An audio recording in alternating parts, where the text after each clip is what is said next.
Welcome back to another practice session, a raw practice session with Cody. Today we are working on the Concierto Andaluz, specifically the second movement. I'm playing this in about a month, if you can believe it or not, and it's going to be scary. But I'm the first guitar part, and if you've heard this concerto, you know the first guitar part is the hardest, and it's just like crazy scales pretty much all the time. And I mean, look at this.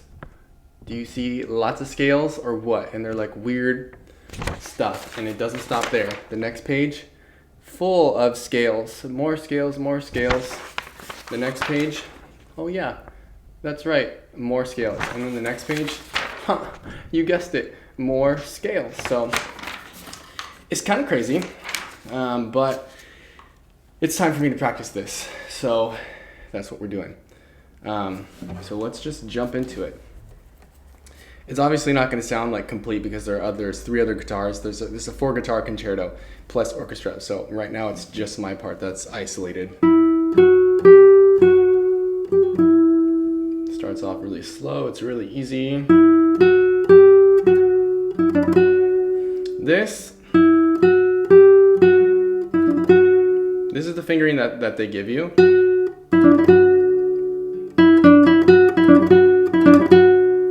Which is nice because it keeps the left hand in the same position. But it's not nice because it keeps the phrase on 2 strings rather than 1 string. It's always better, in my opinion, to keep it on the same string, a phrase on the same string, if you can. Right? So instead of this, you have this. Right? That's what I'm changing the fingering to. I just like recently made this change because I was playing it like this before.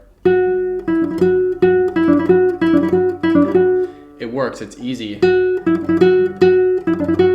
but this sounds better. Anyways, let's continue.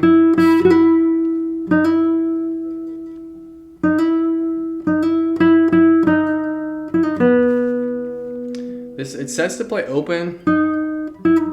I'm tempted to do this though, because I can shape it.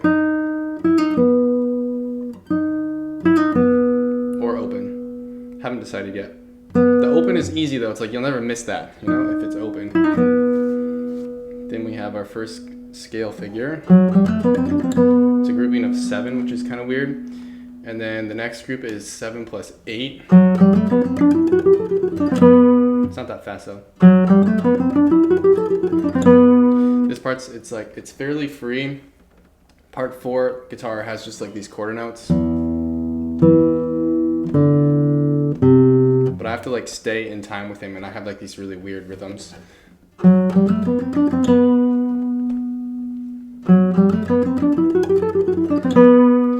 then we have the big scale, which is a grouping of 10, a grouping of 10, and then a grouping of 12. And this scale is not the easiest thing in the world to play. Not only that, but the grouping is so weird. And then you have to like land on, the last note has to be perfectly in time with part 4 as well, which is not so easy.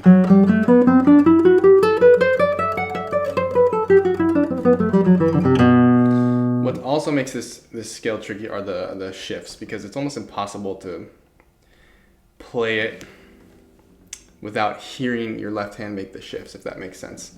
Then you hear the clarinet play this, I think it's clarinet, or it's flute in the orchestra play this scale. Like, they make it sound so easy, it's like so fluid and perfect. I think just mostly because scales are a little easier on that instrument than it is on guitar. But this scale right here, I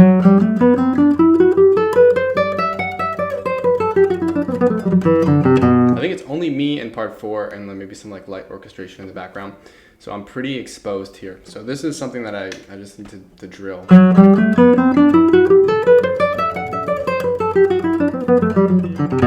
There is the alternative fingering that I was thinking of doing, which was this. Something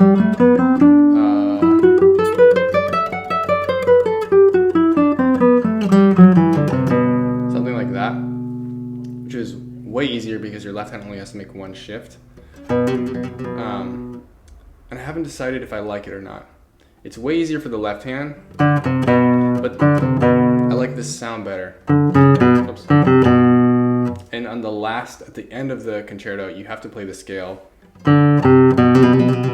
There's a trill at the last note, I mean, I guess you could play it up here, but I really prefer this sound for the trill than this. I don't want to end up here and then it just doesn't sound as good. So the main reason I'm doing the harder fingering with the left hand is purely sound based mostly. But yeah, anyways, I'm gonna practice this now slowly, and we're gonna work on it with dotted rhythms because I cannot miss this scale. Da-dun, da-dun, da-dun, da-dun, da-dun, da-dun, something like that. Let's try.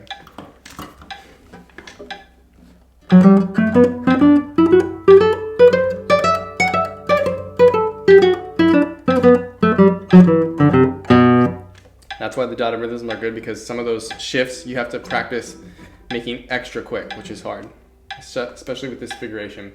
It's a short, long, short, long, short, long.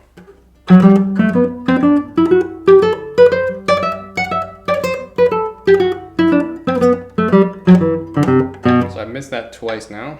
So I'm just gonna do this. That's the hard part. Yeah.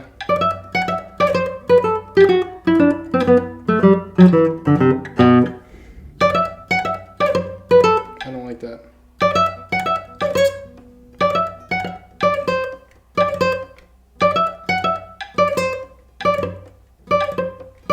That's my shift. Is that?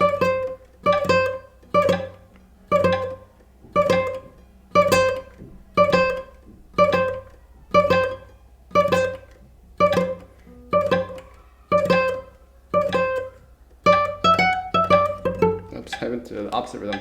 It's.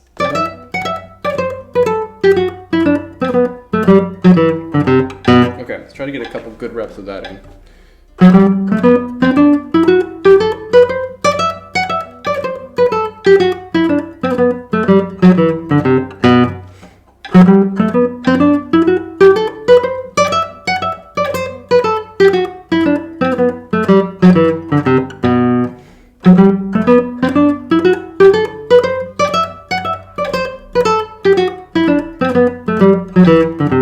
Oh, something weird happened there.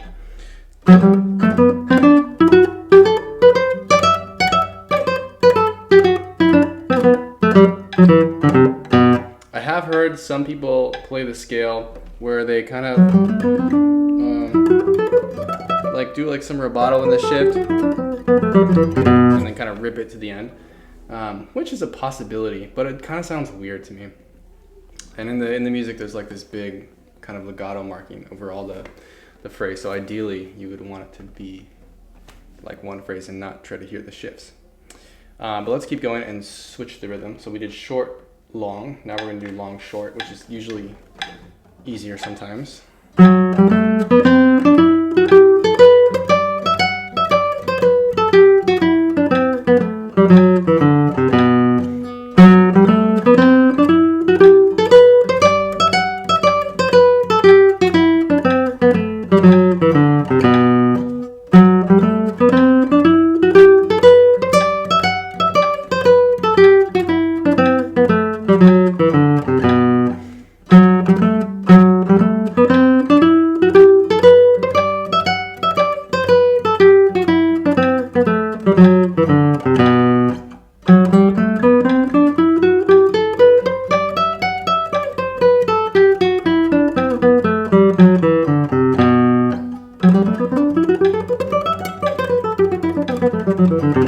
You.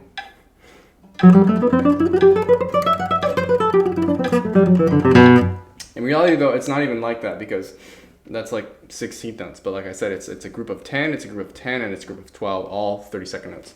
So it's tricky to even practice with a metronome. You can, but it's tricky. Okay, let's move on for the sake of time. Next part is pretty easy.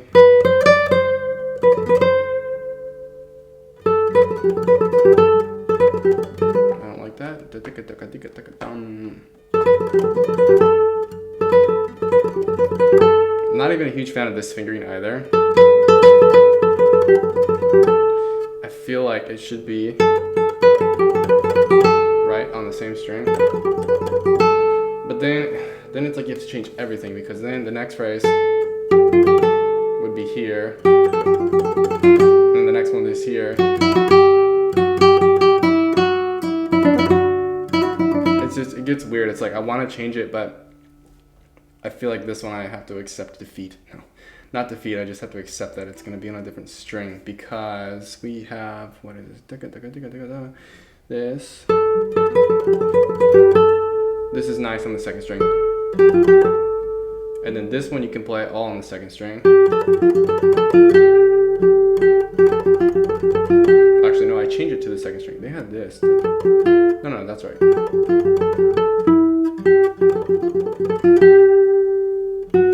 They have this. But I want to change it to, yeah. So it's on the same string. We stay on the second string. Same thing here. Wait, what? No, I'm here. Wait, what? Now I'm confused. Yeah, okay, it's like this. And then I switch here.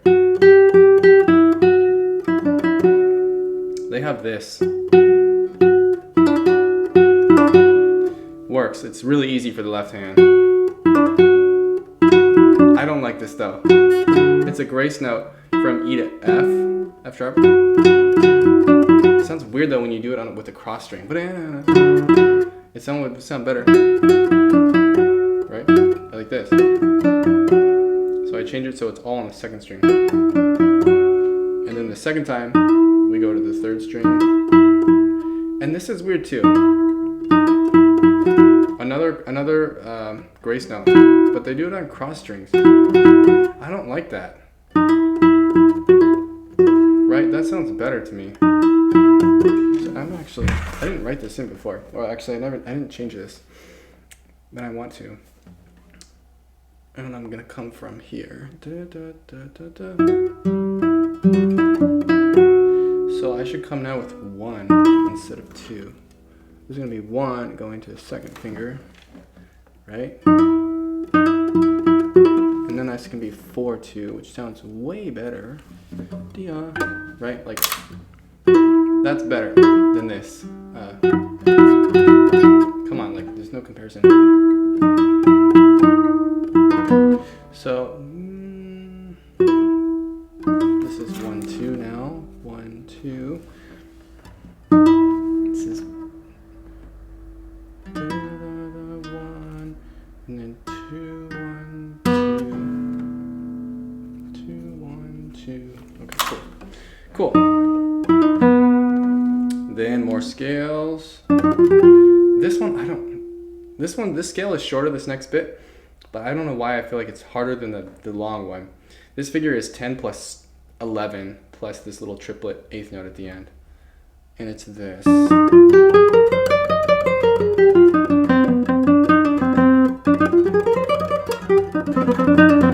Yeah, it's tricky. And like the only way I can like stay in time is basically like I just play this as fast as I possibly can, and then like it always ends up in time for the most part. No, actually, usually it's not for the most part. It's like I know when the downbeat is and when I have to beat, but it's usually basically like as fast as I can play it. So let's practice it the same way.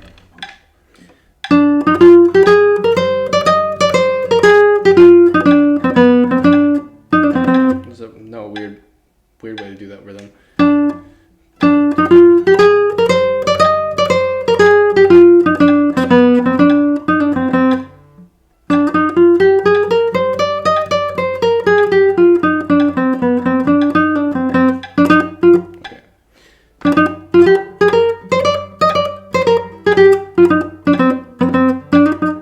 Yeah, see, it's weird.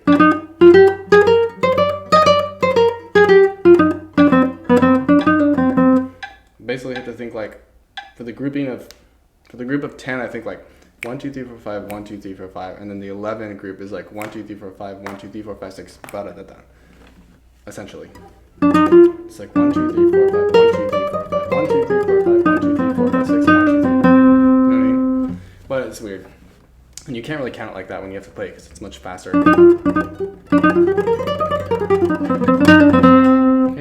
good. Okay, let's move on.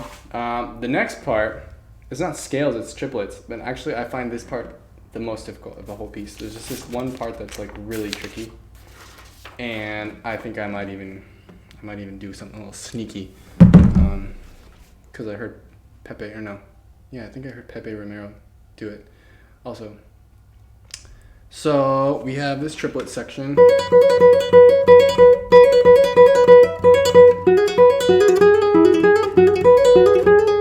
This is all fine.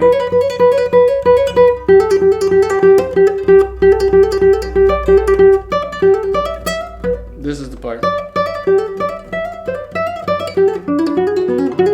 The thing is, it's supposed to be much faster than that. But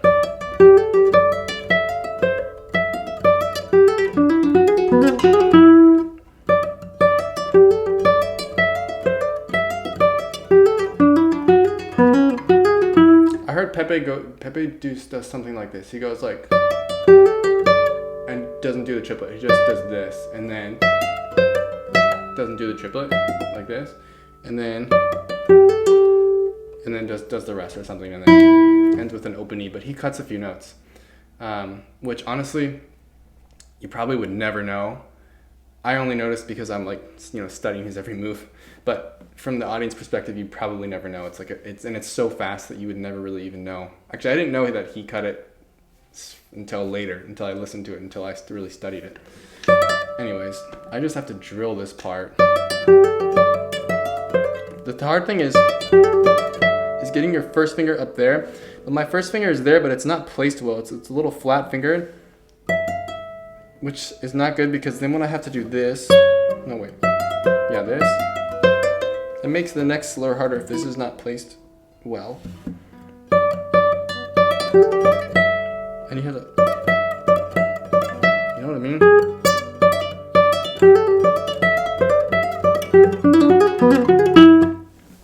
And basically, it's supposed to be at 70, dotted half note equals 70. So check this out. It's pretty fast. It's 1, 2, 3, 1, 2, 3. So it's like this.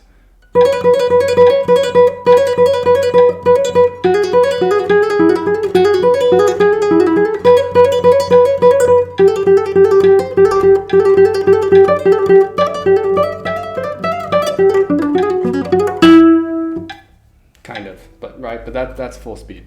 So we're not going to do that right now. Right now,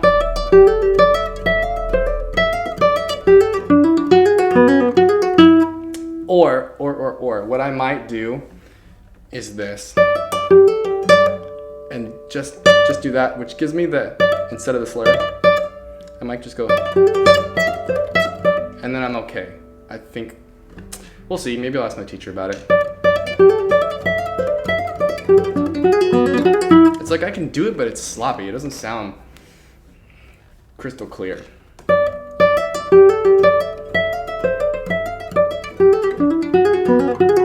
Basically, that's the hardest thing for me.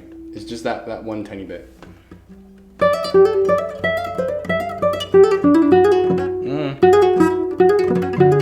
It's also tricky too, because I think it's parts 2 and 3 have like straight eighth notes.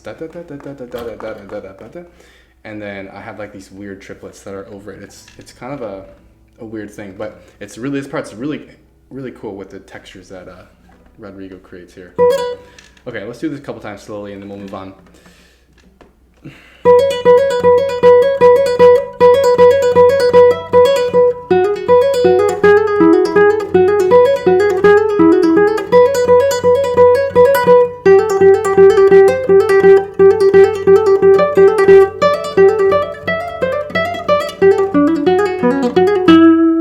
That is fine, I can survive, but when it gets faster, it gets tricky.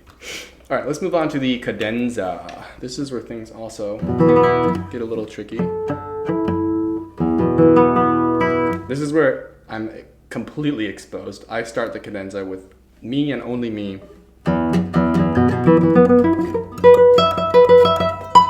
With this cool run that's like all these fifths, right? And of course, we're gonna play it rest stroke. We have to, because it sounds good.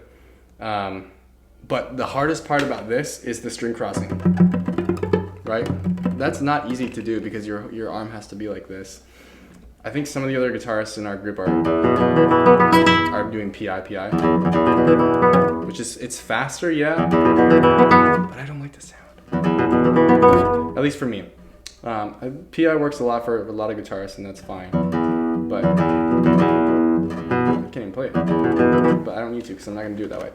I prefer the sound I am.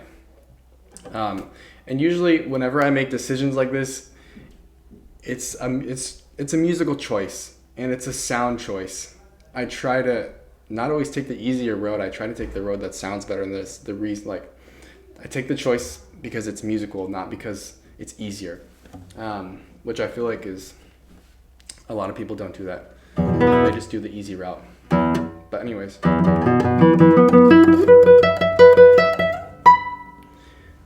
That part I cannot miss.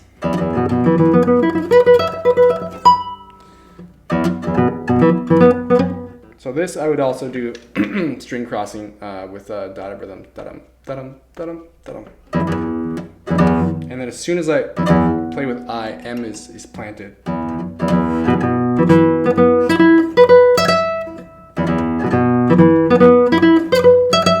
And that shift.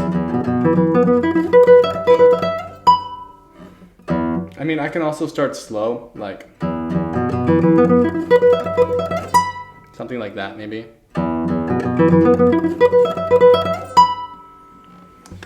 Okay, then the next guitarists do the same thing, and then a different register. They play some like cool texture stuff, and then on top of that, I have these 30-second notes. That was pretty good, but it wasn't loud.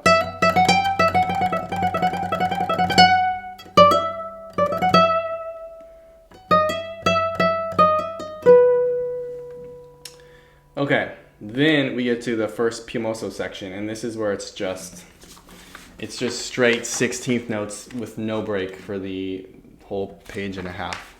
So this is where you get no break, and it's like if you get off, it's tricky to get back on. So let's do this. Starting kind of slow.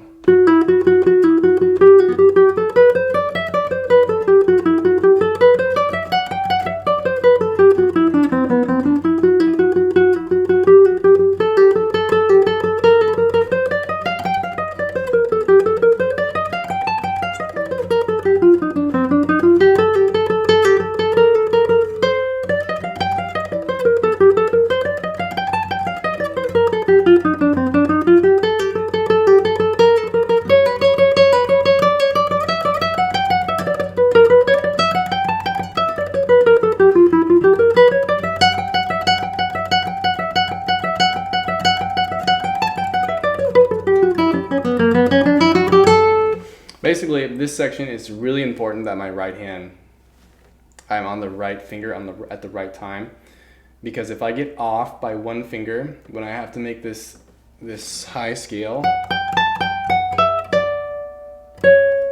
wait, yeah. This has to be I, and this has to be M. If I end with M here, that's a really hard string crossing. And then like the whole scale is messed up. So, but I have to start, this starts like a page before that. I have to make sure I start on my M finger and then like keep my strokes consistent with some of the slurs that are also in there and like not miss anything, so that when I get to this, everything lines up and everything checks out. I just recently changed the fingering for this too. My goal with this is really just to try to make it sound even, because a lot of times it's hard to sound and stay even, especially when you play up in the high registers. It can get a little bit uneven.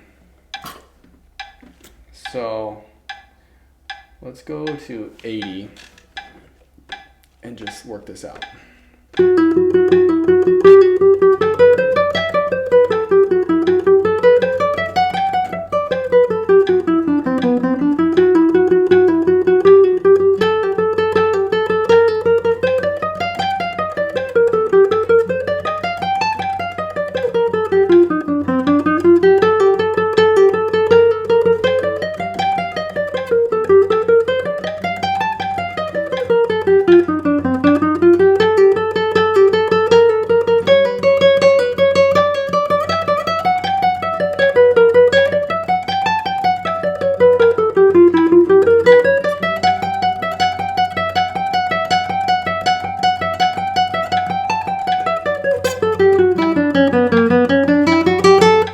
Okay, here's another spot, another big spot that I cannot miss. This scale, that whole line, like everybody stops playing except me. So pressure is on in that very moment. And this, it's not so even.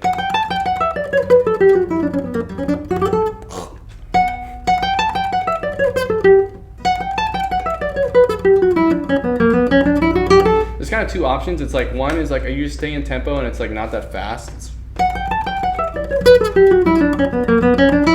which is fine.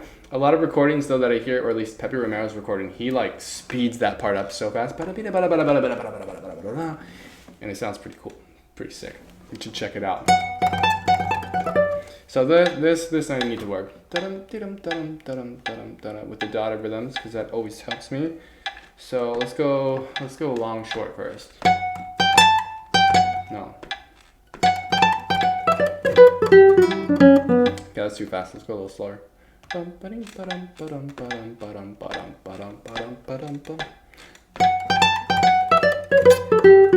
That shift.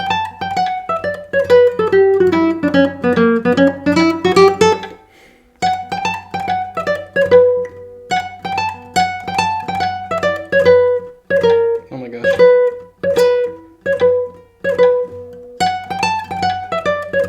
Ah! No.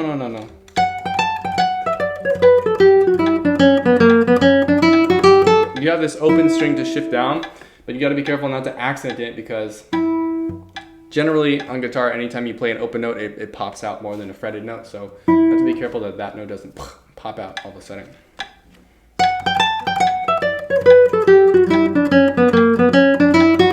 Still kind of popped. A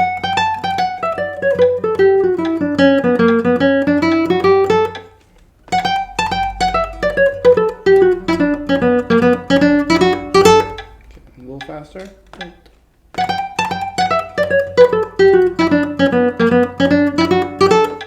Switch it. No!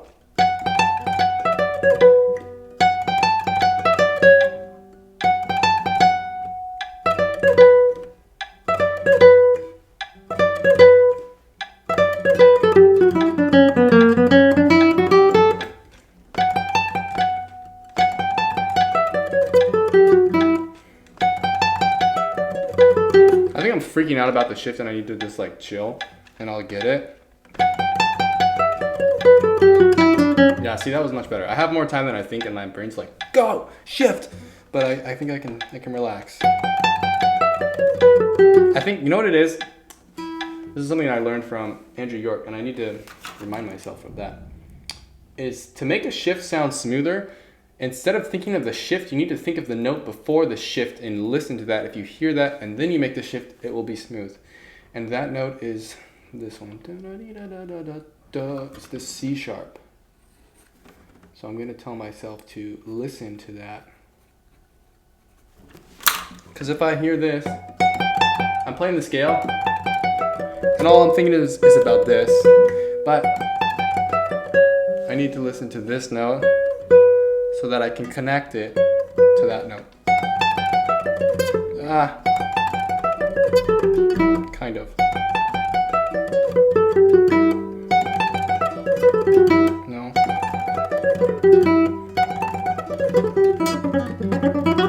Boof. See, it's not synchronized.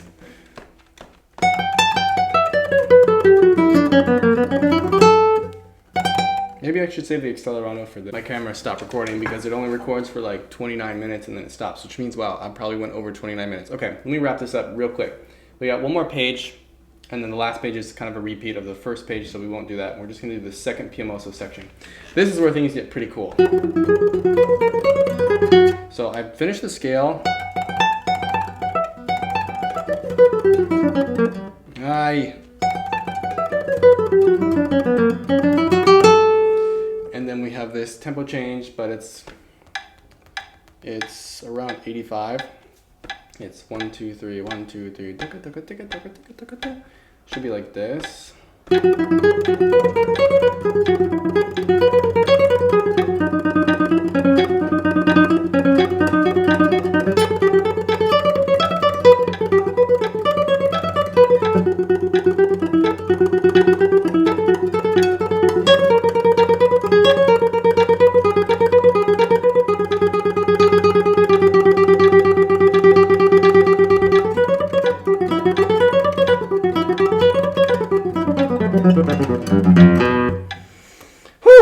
gets your right hand going, let me tell you that.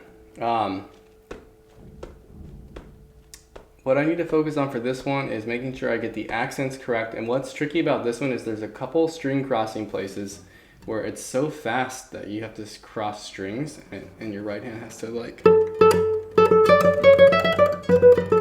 let me find it, like this. That's hard, because you just have to make this like little adjustment. And there's like 2 spots like that. And it makes it hard because I'm playing rest stroke, because you should play rest stroke, especially when you're with orchestra and there's other guitarists on part 1. So ideally I should probably be just on top a little bit because I'm the melody. So there's that section. The other hard section which really needs work is after all those, I have this scale, but it's phrased so odd. The phrasing is so odd because the downbeat is on the G, but the lowest note is this E. So your mind wants to feel like that's the lowest note and then we climb back up, but the downbeat is here. And then the other guitarists have like this chord right at the same time. It makes sense when I accent it, but if you just hear the scale, that's like the natural point is da da da da da da da, because that's the lowest point and the highest point is this D. But that is not correct. It has to be.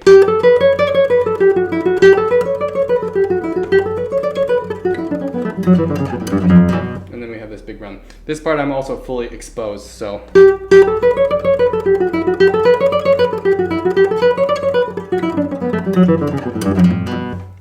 Okay, I'm gonna practice those dotted rhythms a little bit more, but I think I'm gonna go ahead and end the video here. I think this was kind of a long one, but thank you guys for sticking around. If you watch to the end, let me know because you watched the whole thing and I appreciate that. So yeah, that's some raw practice. Let me know if you guys wanna maybe hear any particular piece that I do of a raw practice. There's no guarantee that I know that piece, but maybe I do and I can practice it or whatever. Again, leave your video ideas in the comments. I do appreciate that because it helps remind me and reminds me what I need to do next for you guys. So thanks for watching and I'll see you in the next one.